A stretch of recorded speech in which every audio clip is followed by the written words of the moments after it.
শিক্ষক আমরা প্রিলি পাস করেছি, রিটার্ন পাস করেছি, ভাইবা দিয়েছি এবং আমরা প্রত্যেকে ভালো ভাইবা দিয়েছি। তারপর বৈষম্যভাবে অনলাইনভাবে আমাদেরকে ভাইবা থেকে আমাদেরকে বাংলা হয়েছে, সড়ক থেকে বঞ্চিত করা হয়েছে। আমাদের তাদের বিধিমালা এনটিআরসি এর যে বিধিমালা, সেই বিধিমালা অনুযায়ী আমরা প্রত্যেকে সনদের অধিকারী, মানে সনদ আমাদের প্রাপ্ত অধিকার।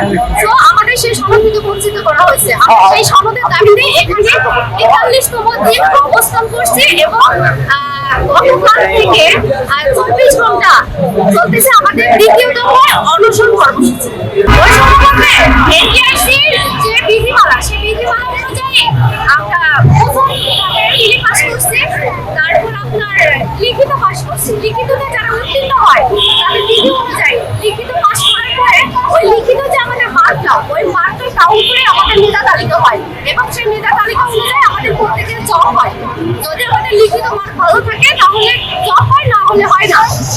আর সনদ সবাইকে দেওয়া হয় যারা আমাদের ভাইরাকে অ্যাটেন্ড করে, যাদের কাগজপত্র ভুল না থাকে তাদের প্রত্যেককে সনদ দেওয়া হয়।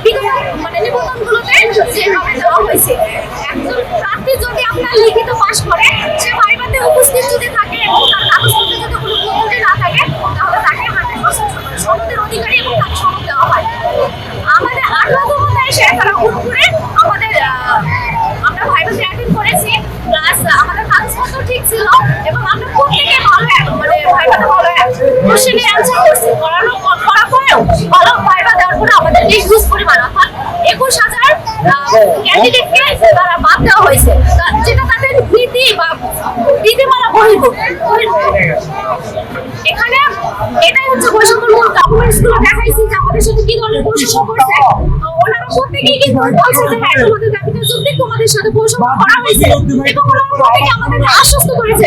শিক্ষা উপদেষ্টা থেকে শুরু করে শিক্ষা সচিব ম্যাম পর্যন্ত আমাদেরকে আশ্বস্ত করেছেন যে আমাদের একটা সমাধান দিবে, আমাদের সাথে বৈষম্য করা হয়েছে, অন্যায় করা হয়েছে। তারা একটা মিটিং করে আমাদের একটা সমাধান দেবে, কিন্তু আজ অব্দি তারা আমাদেরকে আশ্বস্ত করেছেন কিন্তু সমাধান দেননি।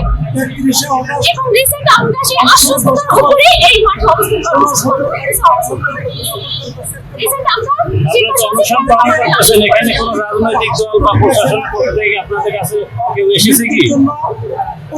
প্রশাসন আমাদের যেটা বলবো যে যথেষ্ট হেল্প করছে, তারা যদি হেল্প না করতো আমরা এখন মাঠে অবস্থান করতে পারতাম না। তাদের তরফ থেকে তারা যথেষ্ট পজিটিভ আমাদের বিষয়টি নিয়ে এখন আমাদের হেল্প করছে এবং এখন পর্যন্ত করছে।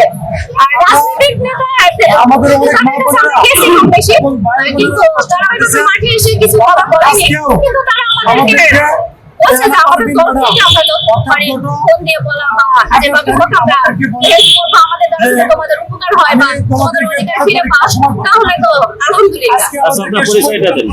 আমরা মুখসারা আমরা ডিস্ট্রিক্ট আমরা সবার থেকে লেখাপড়া ভাগে নিয়ে